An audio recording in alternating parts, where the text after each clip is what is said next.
భూచక్రపూరి పట్టణములను రాజ్యవేలుతాడా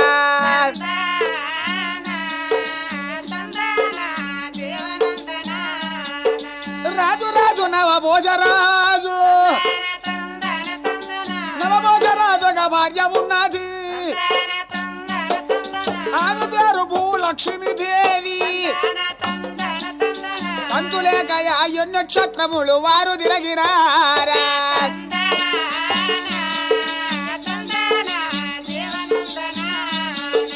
నాగమముని ఎదుని కొండకు ఆమె చేరవచ్చానయ్యా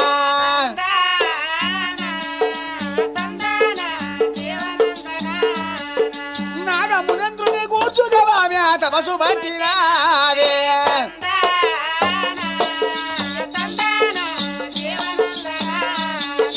నాగమహాముని అందుడు వచ్చట ప్రతిష్టమైన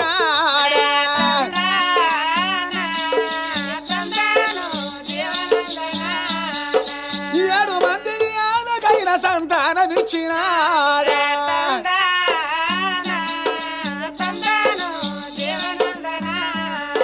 7 మంది కోమాతలు అచ్చట జననమైనారయ్యా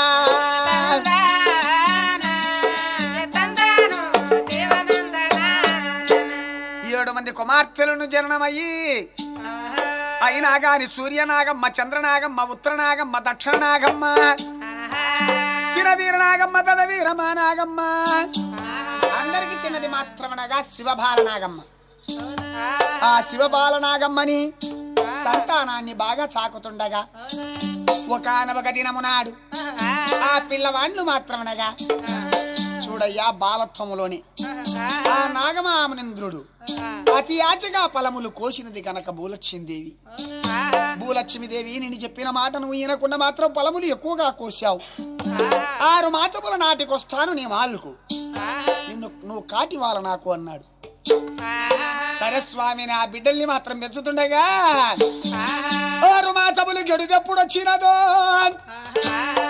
ఒంటి స్తంభం మాల్ కట్టి ఒంటి స్తంభం మహల్ మీద మాత్రమనగా పెట్టి ఉన్నారంట భూలక్ష్మీదేవమ్మని ఒగుడాకుతో సమానంగా వచ్చి నాగమామునింద్రుడు భూలక్ష్మి దేవి నచ్చట కాటు వంధనయ్యా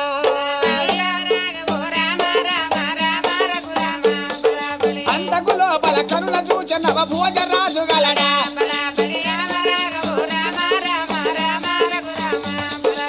తలాను ఆ పోసరక్షణ తాను చేస్తాడండి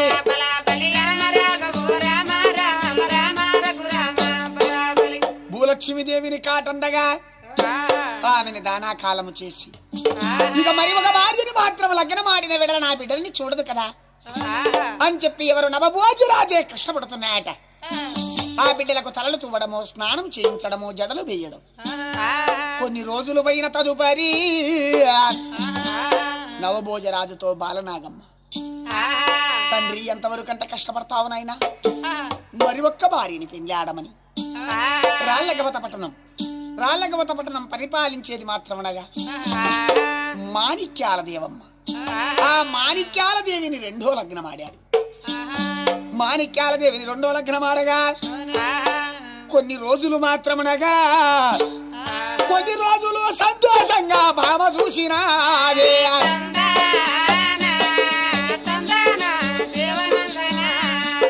బిడ్డలు అయినా మధ్యలే విధము ఉన్నారండి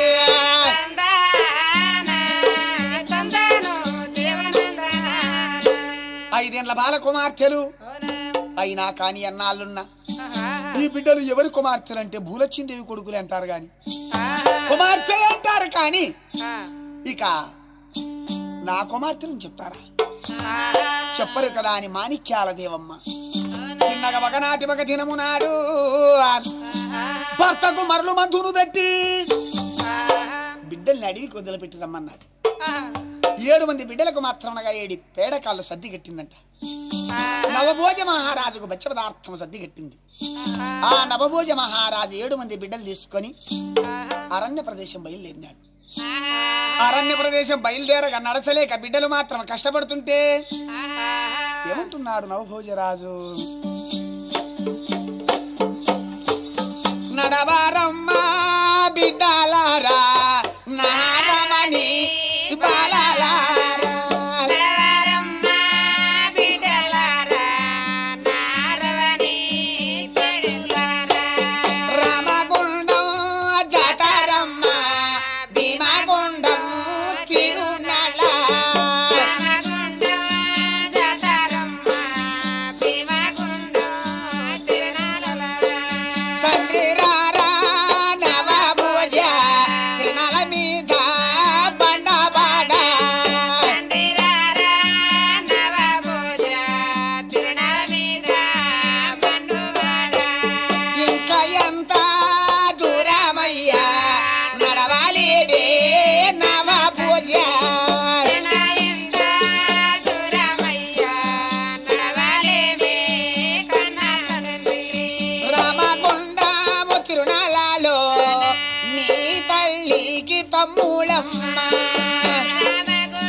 భీమగుండము జాతర రండమ్మ అని ఆ బిడ్డలని మాత్రమునగా చిన్నగా నయము చేత కీకారణ్యములియకి తోలకొచ్చి ఉన్నాడు ఎవరు నవభోజ మహారాజు. జాముగాని పొద్దు జంకాళ్ళ పొద్దు నిశము రాత్రిల వేళ నిద్దుర్ల పొద్దున పచ్చులు పొలములు నిద్రించి అపోరాత్రి కాలము లోపల ఆ అరణ్యము లోపల మాత్రం బిడ్డల నిద్రపోనిచ్చి పెద్ద మొద్దు తెచ్చి ఆ బిడ్డల ప్రక్క లోపల మాత్రమునగా పెట్టి పైన మాంధోని చాలవ కప్పి నవభోజ మహారాజు చిన్న భార్య యామోహము చేత చేరాడండి. ఎక్కడ? భూచక్రపురి పట్నం చేరాడు. ఆ నవభోజరాజు కట్టట్లుని బల్లు నా తెల్లవారినగా లేచి చూస్తే తండ్రి ముద్దయిపోయాడు. అయ్యో మన నాయన ముద్దయిపోయాడమ్మా అని ఆ బిడ్డలు ఆ ముద్దుని మాత్రం కాష్టవేదన చేసి ఎక్కడ పోలేక అరణ్యము లోపల టేకుటాకులు కట్టుకొని పారుటాకులు పైటలేసి ఆ అరణ్యము లోపల ఆకులు అలములు పండ్లు పొలములు తింటూ మాత్రమనగా ఉన్నారు.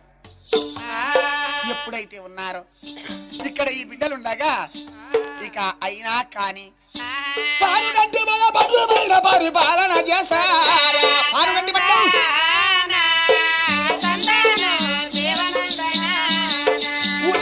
రాజు కుమారులంటే రాజు కుమారులంటే 7 మంది వారన్నాదమూరు సూర్యమతి రాజు చంద్రమతి రాజు రామతి రాజు అభిమతి రాజు అందరిక బల చిన్నవాడు మహారాజు కార్యమతి అక్కదిత్తముల వీరాతి వీరుడు ముష్టదిత్తముల పాలెగాడురా జరిమిలోనయ అన్నగారికి ఎక్కువ వాడండి.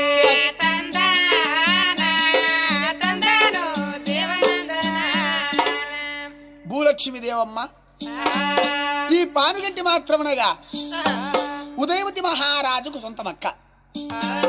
అయినా మంచిదే నాయనా కుమారులారా పోయి తిరిగి చూడండి అని చెప్తే ఈ అనేకమైన 7 మంది అన్నదమ్ములు రాజులు అరణ్యానికి యాటా మార్గము రాగా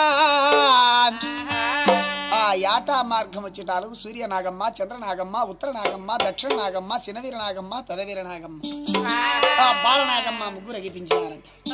ఈ 7 మంది ఎప్పుడైతే ఎగిపించినారో 7 మంది వద్ది రాజులు 7 మందిని తీసుకొని నేరుగా పానుగంటి పట్టణానికి వచ్చి ఆ పానుగంటి పట్టణము లోపల తండ్రి రామొద్ది రాజుకు చూపించి అయినా గాని తండ్రికి మాత్రం ఎప్పుడు చూపించారో ఉదయవద్ది మహారాజు కుమారులారా ఇల్లు మా అక్క బిడ్డలే లగ్నమాడండి. 7 అన్నగారు అనేకమైన మాత్రం 7 మంది నాగమ్మ గారు ఒకటే నిర్ణయం. ఒకే రోజున మాత్రం లగ్నముహూర్తం జరిగిపోయింది. లగ్నముహూర్తం ఎప్పుడు జరిగిపోయిందో కొన్ని సంవత్సరాలు పోయినా ఎవరికీ గాని బిడ్డలు లేరండి. అపుత్రుస్తి గతిర్నాస్తి పుత్రులు లేని వారికి గతులు లేవని వేద శాస్త్రాలే గుర్తిస్తూ ఉన్నాయి. అప్పుడు బాలనాగమ్మ కేదారి గవరమ్మ నోములు నోస్తున్నది. ఆ మహాతల్లి గవిరీదేవి ప్రసాదము ఆమెకు సంతాన ఫలం ఇచ్చాది. పశువు ముద్దని ఎప్పుడైతే సంతాన ఫలం ఇచ్చిందో ఈ కాలం పుణ్యాత్తులకు 9 నెలలు, ఆ కాలం సత్యాత్తులకు మాత్రం 9 గడియలు. బాలుడు జన్మించే సమయాన బెల బెల బెల బెల ఉత్తరాదిన ఉరములు వినాలే దక్షిణాదిన తల తల తల తల మెరుగులందిరాయే జనమాయ బాలబుద్ధిన జనమాయినాడా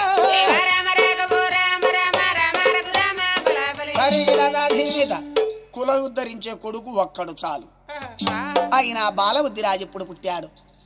బ్రాహ్మణ భట్టాదులు కవీసులు వేదాంతులు వేద శాస్త్రకులు పండితులు పురోహితుల్ని పిల్లంపు చేసి ఏదో శాస్త్రం పంచాంగాలు మాత్రం ఎప్పుడు చూసినారో నాయన మంచి రావు గడియలు పుట్టినాడు పిల్లవాడు. ఈ పిల్లోడు పుట్టిన 5 రోజులకు మాత్రం అనగా బాలనామకు కొంచెం గండం ఉంటుంది. సరే అని చెప్పి ఆ పిల్లవాని పేరు బాలబుద్ధి రాజు అని పేరు పెట్టారు. బాలుడు పుట్టిన 5వ దినము నాడు గండికోట రాజుల పైన రణయుద్ధం వచ్చిందంట.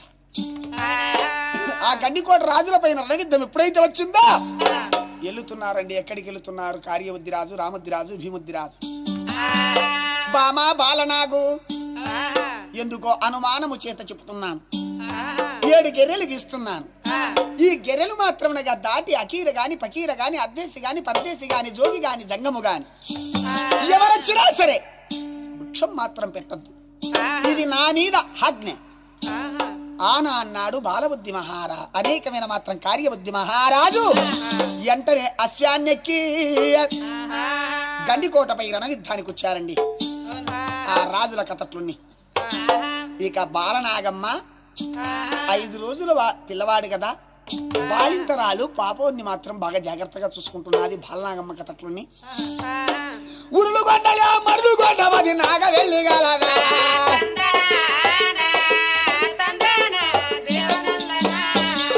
నడమయున్నది నాగ వెళ్ళిరా రామణ బ్రహ్మ తంతు గల్లవాడు మహిరాముని మర్మము గల్లవాడు 7 కోట్ల తంత్రాలు గల్లవాడు 3 కోట్ల మంత్రాలు గల్లవాడు యక్షిణి ఎర్రబార విద్యాలే శరణాగము కరలాగము గల్లవాడు అష్టలాగము దివ్యలాగములు సర్వమంత్రములు నేర్చినవాడు మహల్ పాకీరా.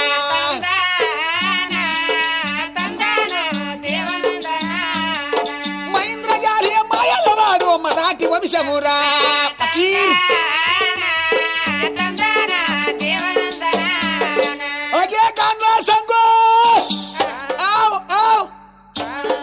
ఏమో సాయిబుకి ఏమొచ్చింది, రోగం వచ్చినట్టుంది. ఆవు అంటున్నాడు.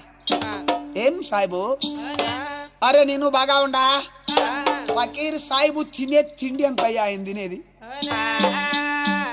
పుట్టడు జొన్నలు రొట్టెలు తింటాడంట.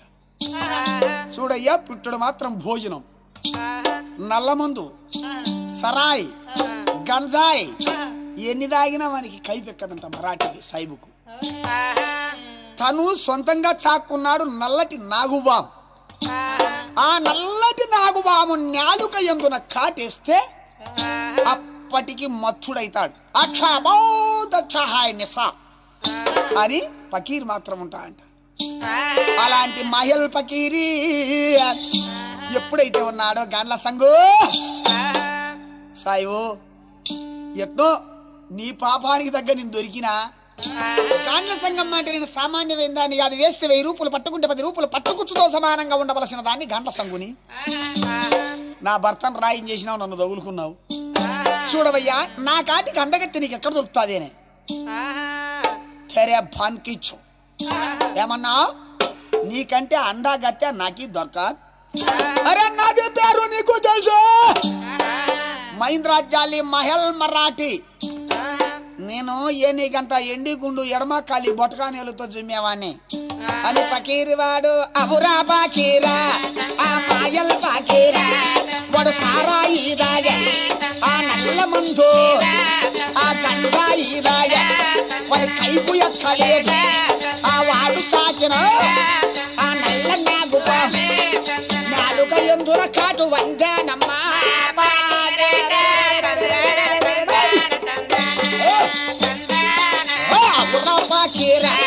వాడు మాయల్ పాకి ఆ ఎండి బెత్తు ఆ చేత పట్టిన ఆ పండిది బెత్తాము ఆ చేత పట్టిన అక్ష భౌతక్ష ఎన్నాడయ్యా.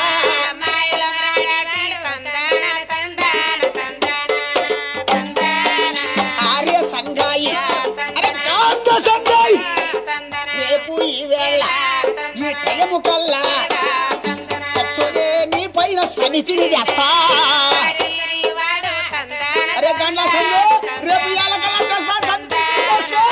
మల్లికర బాగీరా ఆ మాయల బాగీరా ఆ బాగ బలకినాడు ఆ పకీర్ని మాటాలు ఇన్నదే సంగమ్మ ఇన్నదమ్మా గండ్ల సంగరా మహల్ మరహాటి ఇడు మంత్రకాడు గలడు తప్పకుండానే తాను చేస్తాడనరా.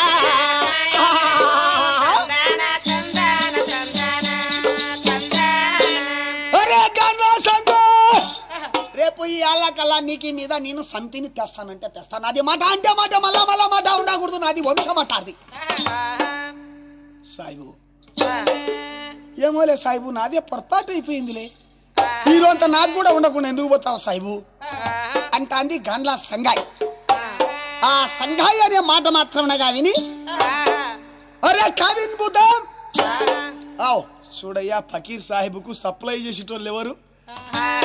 ఏదో పెద్దోళ్ళు ఏమంటారంటే జూనియర్లు అంటారు, సీనియర్లు అంటారు, తప్పితే జీతగాళ్ళు అంటారు, కమతగాళ్ళు అంటారు. మరి ఫకీర్ సాహిబుకు మాత్రమనగా సప్లై చేసేది అరే కుమ్మరి భూతామా, అరే ఫకీర్ చిప్ప, అరే సాకల్ భూతా, అరే బొంత పర్చుగే, అరే మంగల్ భూతామా, అరే డోల్ గొట్టుగే, అరే సాకల్ భూతా, అరే భోగం భూతామా, అదే డాన్స్ గయ్యే ఆ ఫకీర్ వల్గా, అరే ఫకీర్ భూతామా కావే కురహాను తీసుకురావే.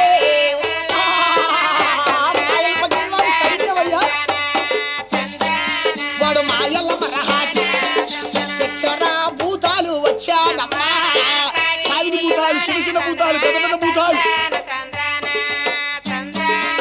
ఖురాన్ పుస్తకం ఆ చేత పట్టిన ఆ అల్లా ఇల్లల్లా ఏ రసూల్ ఇల్లిల్లా ఆ బాగా చదివినాడు ఆ ఖురాన్ పుస్తకం దేశరా పుల్ల దేశీనాడా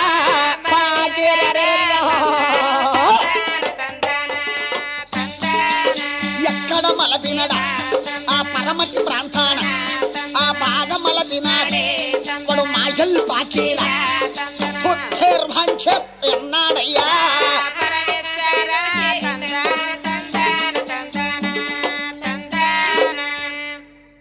భూతాలు అన్ని సప్లై చేస్తా అంటే ఖురాన్ పుస్తకం అరే బాలింతా భూతం, అరే ముసలి భూతం నాకు ముచ్చట చెప్పు, అరే కుమారి భూతం, కమారి భూతం, భోగం భూతం, డాన్సు డాన్సు బే, అరే అరే దూదేకులు భూతం కాల్కి వత్తు అంతా భూతాలతో చేయించుకుంటున్నాడు ఫకీరుడు. అయ్యా ఖురాన్ పుస్తకంలో పుల్ల వేసి మాత్రమనగా పరమటి వైపు తిప్పే మోకాళ్ళ కాటికి చీరాలు ఇట్లా కాంతా నాకి నచ్చాలే. తూర్పున ఖురాన్ మలిపినాడు, అరే వారా కొప్పు వనితకి నాకు నచ్చాలే. తిప్పాడండి పానుగంటి పట్నం వైపున మాత్రమనగా నిండు ఉత్తర ప్రాంతాన మహాతల్లి శివబాలనాగమ్మ ఎప్పుడైతే ఖురాన్ పుస్తకం లాగిపించిందో అచ్చా బహుత్ అచ్చా అన్నాడయ్యా ఫకీర్ వాడు. అచ్చా బహుత్ అచ్చా,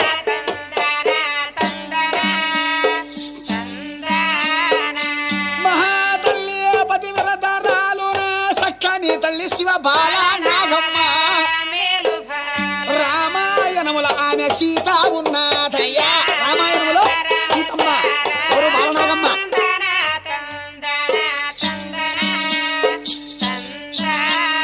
ఈమె బాలనాగమ్మ చరిత్ర ఎంతునా, ఈమె పేరు శివ బాలనాగమ్మ. శివ బాలనాగమ్మ అండి. ఈ ఫకీర్ వాడు కూడా రామనా బ్రహ్మ తంతుడల్లాడు. విలవిలా విలవిలా మూర్ఛా ఒరిగా కావిని భూతము బాగా చూసా. ఫకీర్ వాడు నీకు వచ్చి కూడా పోగాలము.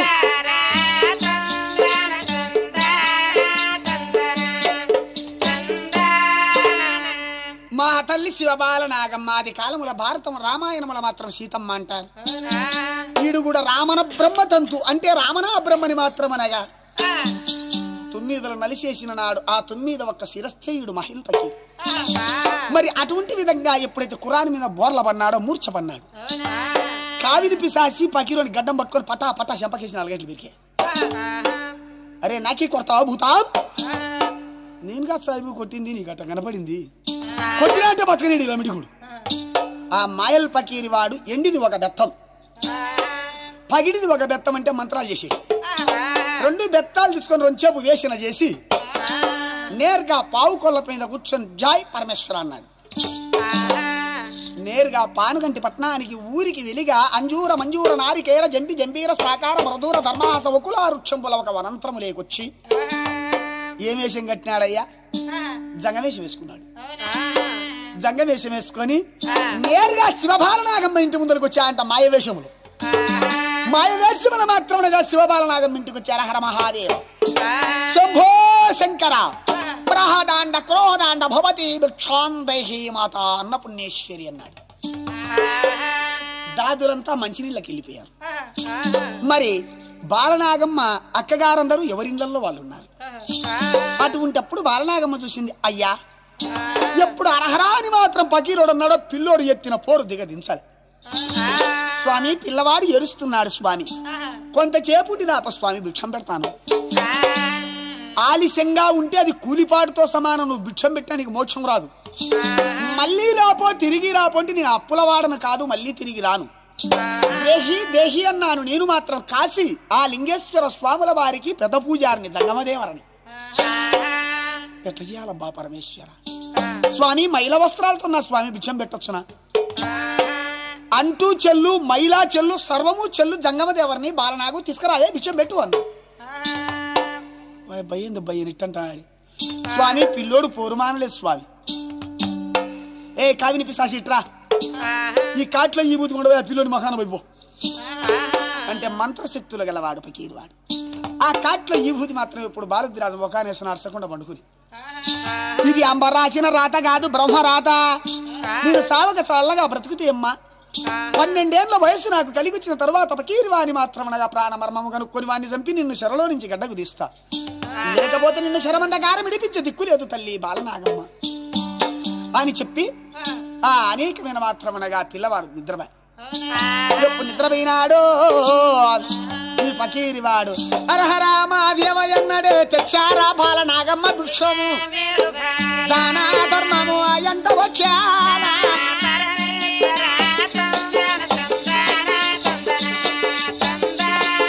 చేశారా కర్ర కుక్కని చేశా అవురావడు మయల్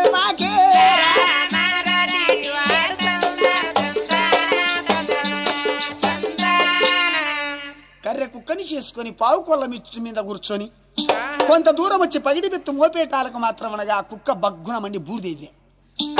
ఆ బూడిదంతా ఎత్తుకొని జోల్లో పోసుకొని కచ్చపాలలో జాయి పరమేశ్వరాన్ని వచ్చి మాత్రం అనగా ఎక్కడ వారి నాగవెలిలో దిగినాడు. మళ్ళీ నాగవెలిలో ఎండి మసీదు లోపల మాత్రం ఆ బూరదిని పోసి స్త్రీరాత రాసి ఎండి బెత్తు మళ్ళీ మోపేటాలకు శివబాలనాగమ్మాయి. అగే బాలానాథ్ ఎంత అందంగా ఉండావు, నాకి నిఖా కట్టుకో అన్నాడు. ఒరి నీ చెన్ను మన్నుగాను నీ ముదనష్టముగాను మాయల్ పకీరా అంతకాలం నీకు దగ్గరికి దొబ్బకొచ్చిందిరా అని చెప్పి బాలనాగమ్మ దూషణ చేసింది. ఎప్పుడు దూషణ చేసిందో మళ్ళా పగిడి బెత్త మాత్రమనగా తలపైన మోపాడు. బగ్గునామండి బూడిదైపోయి ఆ బూడిదిని ఎత్తి కచ్చపాలలేకెత్తి ఎండి గురానికి మాత్రమనగా తగిలించాడు. ఎక్కడ బంగారపు మసీదులు. ఆ పకీరుని కథట్లుని ఊర్లంతా పిల్లోడు ఏడ్చా అంటే ఓయమ్మ బాలనాగమ్మ బాలనాగమ్మ అంటే ఆడింది. ఓయమ్మ పకీరు వాడు ఎత్తుకొని పోయినాడు కదా అనుకున్నారు. తెల్లటి మాత్రమకే అనేకమైన కాగితము మీద చక్కగా 4 అక్షరాలు రాసి ఓ బాలబుద్ధి రాజా బాలనాగమ్మని మాత్రమనగా కార్యవద్ది మహారాజా బాలబుద్ధి రాజా గోచరంగా దుఃఖిస్తున్నాడు. ఇన్ని అనేకమైన బాలనాగమ్మని పకీరి వాడు చెర తీసుకుపోయినాడు అని ఉత్తరం రాసిటాలకు అప్పుడు మాత్రమనగా కార్యవద్ది రాజు ఎట్లున్నాడు. చౌటుపల్లె గండూరి రస్థాన వచ్చి ఫిరంగితో కొడితే మాత్రమనగా గండికోట మాధవరాయుల దేవాలయానికి తగిలి గండికోట మాధవరాయులు మాత్రం అక్కడ నుంచి చిత్రావతి నదిలో పడి చిత్రావతి నదిలో నుంచి పెద్ద బస్సులు వచ్చి చేరినాడు. గండికోటలో ఈనాటికి కూడా ఉంది. ఎవరు కార్యవద్ది మహారాజు కొట్టింది కదా అంటారు. అయ్యా ఆ ఉత్తరం చూసి కార్యవద్ది మహారాజు జయము జయము జయమంటూ వస్యాన్ని బాగా దక్కినాడా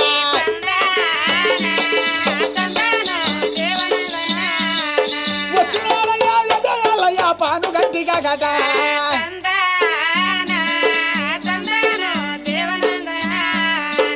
పానుగంటి పట్టణానికి రాగా బాలనాగమ్మ లేకపోతే కుమారుని బాగా చాకండి. వాడు మాయల్ మరాఠీ వాడు. ఏదో చావక చల్లగా బ్రతికి ఉంటే తిరిగి వస్తాము, చావక చల్లగా బ్రతికి లేకపోయామనుకో వాని చేతులు మేము మతమైనట్లయితే మీరు ఈ బాలుని మాత్రం బాగా చాకండి, వంశానికి మాత్రం పేరు తెస్తాడని చెప్పి ఇక కార్యవద్ది రాజు సైన్యం అంతా నాగవల్లికి ముట్టడించారు. నాగవల్లికి ముట్టడిస్తే పకీర్ మహల్ పకీర్ సోంటా కట్టె బకిని చిప్ప దాంట్లకు మాత్రమనగా మంతరించి మహల్ పకీరా సన్న ఉసిగా అగ్ని మల్లె పూలు పట్టుకొని రాజుల పైన బాగా చల్లినాడు మయల్ మరహాజ.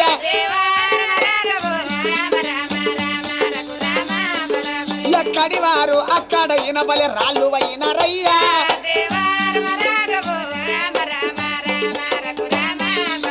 రాళ్ళు అయిన యావరుతు అంతమే ఎవరికి తెలిసిన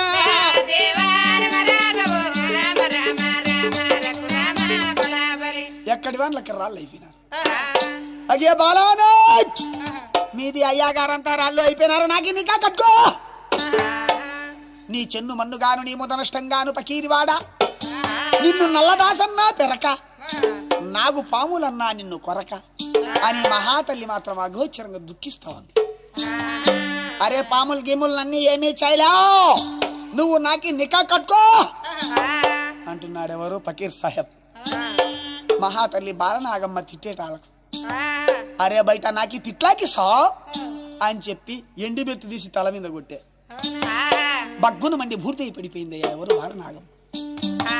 కచ్చపాలకు ఎత్తి ఎండి గురానికి తగిలించాడు. ఎక్కడ? బంగారప మసీదుల పకీరివాడు. ఇక్కడ బాలనాగమ్మ వరిసేర అలా ఉంది. ఆ బాలనాగమ్మ కథట్లుని ఇక్కడ బాలవద్ది మహారాజు బలవద్ది రాజుని బాగా పెంచుతారా.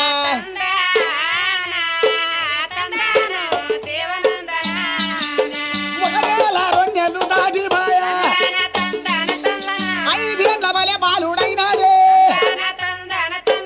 రాజుల పోదు దాగబోదురా. ఊరి లోపల బాలుడు ఎచ్చట చదువుతున్నాడయ్యా.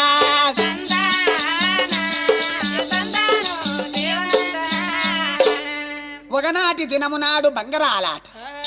పెద్దమ్మ నాకు బంగారం ఆడతానమ్మా అన్నాడు. తల్లి పోయింది కదా, తల్లి పోయిన వాళ్ళ నుంచి అందరినీ అమ్మ అంటాడు. సరే కుమారా అని బంగారము ఎండిది జాలుక తాడు తయారు చేయించారు. ఆ బంగారమాట మాత్రమనగా చూసి బాలవద్ది రాజు చిన్నటి పచ్చల పిడిబాకు బొడ్లో ఉన్నది రాజుకు. అయ్యయ్యో అట్లయితే నాది బంగారం కదా, మీరందరూ కొట్టండి నా బంగారాన్ని, మీ అన్ని బంగారాలు పెట్టండి, నేను ఒక్కేటు కొడతాను అన్నాడు. సరే అలాగే కాని అని చెప్పి అందరూ బంగారాలు మాత్రమనగా బాలవద్ది రాజు బంగారాన్ని కొట్టినారు. మహారాజు బాలవద్ది రాజు ఆ అనేకమైన పిల్లవాళ్ల బంగారాలన్నీ పెట్టి గిరగరా తిప్పి బంగారాన్ని బలము కొద్ది బాగా ఏటు వచ్చాట బాగా కొట్టానయ్యా.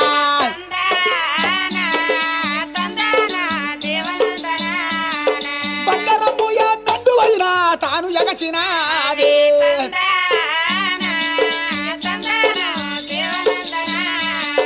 బ్రహ్మపుత్రైన పాదములు అన ములికే దిగినా.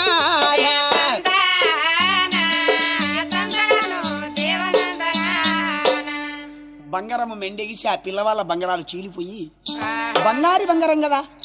ఒక ఆమె నీళ్ళెత్తుకొని పోతుంటే బ్రహ్మకన్య అంటే బ్రాహ్మణులు. ఆమె పాదము మీద బంగారము ములికి దిగబడింది. ఆ ములికి దిగబడతానే బాలవద్ది రాజు చూసినాడు. అయ్యయ్య ఇది ఎంత పాపం అని నేరుగా వచ్చి నడుముకు ఉన్న నాగుల దట్టిని పరునా చించి కట్టుకొడుతున్నాడు. చీ దుర్మార్గ ఇట్టాటోనిగానేరా నువ్వు పుట్టక తల్లికే నీ తల్లిని మహేంద్రజాలి మహల్ పకీర్ వాడు చరమందకారం తీసినాడు. ఈ నిజాతిగా పుట్టిన వాళ్ళైతే కదా అవుని జాతిగా పుట్టిన దాన్నే బంగారాలు ఆడుతున్నారు అన్నాడు. అమ్మా మళ్ళా చెప్పమ్మా ఈ మాట. అయ్యో చెప్పేసిన నాయనా. లేదమ్మా మళ్ళా చెప్పమ్మా, చెప్పకపోతే చంపుతాను. మేము 5 రోజుల చిన్నతనమున నీ తండ్రి గండికోటన యుద్ధానికి వెళ్ళిపోయాడు. మీ అమ్మ బాలనాగమ్మనైనా మీ 6 మంది పెద్దమ్మ గారిళ్ళు, మీ తల్లిని మాత్రం మహేంద్రజాలి మహల్ పకీర్ వాడు ఊర్లుగొండ మరులుగొండ నడమయ్యన్నది నాగవెల్లి నాగబెట్టి గట్టును పరిపాలించే మహల్ పకీరా మీ తల్లిని చెరదీసుకుపోయినా నాయన. అయితే నా కన్న తల్లి గారు కారాయిలు ఇన్నాళ్ళ ముంచి చెప్పలేకపోయారు. మా నాన్న మీ నాయన యుద్ధానికి పోతే మీ నాయన గారిని మీ పెదనాయన గారిని రాళ్ళని చేసిన నాయన పకీరుడు అని. ఒరే మాయల్ పకీరి, మా తండ్రి గారికి నీ మర్మము కనుక్కోలేక రాళ్ళయ్యారు, నేను రాళ్ళవుతానా అని ఆ బాలవద్ది మహారాజు